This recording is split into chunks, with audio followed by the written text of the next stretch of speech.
இப்படி இன்னைக்கு ஒரு 15 நாள் ஆச்சு.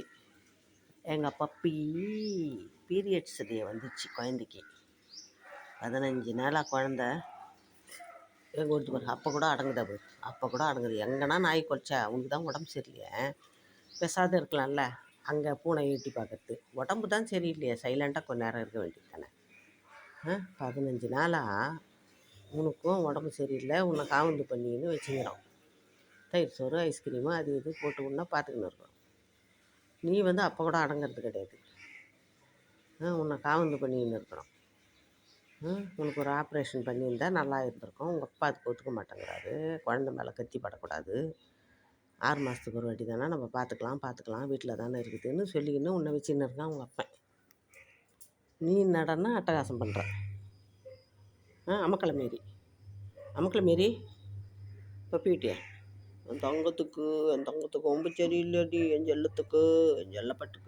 செல்லப்பட்டுக்கு ஒரே நாஸ்தி. இந்த போர்ட்டிக்கோ ஃபுல்லாக டெட்டாயில் போட்டு தினம் துடைக்க வேண்டியது, தினம் படிக்கட்டு கழுவி விட வேண்டியது.